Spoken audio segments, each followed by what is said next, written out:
We know that we were created to need rest. We see this modeled for us in the scriptures where God creates the world and then rests on the seventh day. God does not and did not need a respite, but he did this to demonstrate the rhythm of work and rest he knows we need. So what do rest and technology have in common? Stay tuned to find out.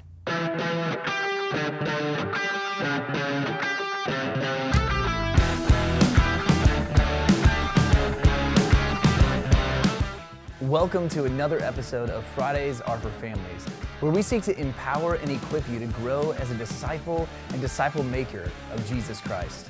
This month, as we talk about technology, we want to draw your attention to one piece of digital media that we at Pathway believe in so much that we want to provide it to you for free. It's called Right Now Media. This resource is like Netflix, but for intentional discipleship. There are over 20,000 Bible study videos you can access. There are kids shows, content for adults and teenagers, kids, and everyone in between.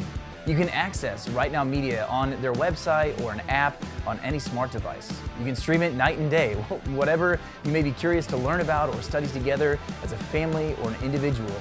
So if you haven't accessed your Right Now Media account yet, we want you to send us your email at family@lifeatpathway.com and we'll get you connected.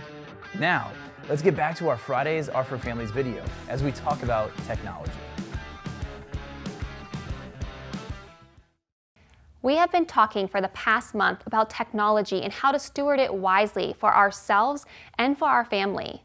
Technology can be good and can enhance the lives of our families, but it can also cause distraction and take away from our relationships. Another way we can be good stewards of technology is to rest. In the book, The Tech-Wise Family, author Andy Crouch says this about his own family. We are designed for a rhythm of work and rest. So 1 hour a day, 1 day a week, and 1 week a year, we turn off our devices and worship, feast, play, and rest together. So as a family, the Crouches have a time where they fast from technology. It's a rhythm that is built into their day, their week, and their year. Do you have periods of time when technology is laid aside? In our current culture, many of us have learned how to work from home. For some of you, that's where you do all your work. For many of us, we don't have hours for work and are available and can be reached at any time. The home is no longer set aside as a place to rest. Even when we do find time to rest, that time is often consumed with technology.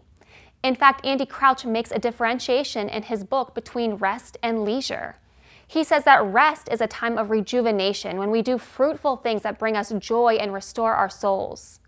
Leisure, on the other hand, is a fruitless escape from labor. And it's a kind of rest that does nothing for our relationship with others or our relationship with God. So which category do you think the consumption of technology falls under?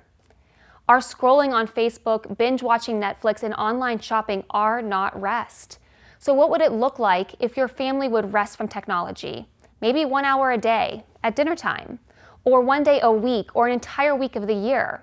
How would that change the activities that you choose to engage in, your relationships with each other, and your pursuit of God? I challenge you to give it a try. Start with 1 hour each day and build from there, and strive to fill that time that you rest from technology with meaning. Ask each other questions and spend time building relationships with your family. Our rest is meant to be filled with activities that bring us joy, so be intentional about what your family's rest time looks like. Thanks for joining us for today's episode of Fridays Are for Families. If you have specific questions about information you would like to hear about, we invite you to share them with us either by commenting on this video on YouTube or Facebook, or by emailing us at family@lifeatpathway.com. See you next week.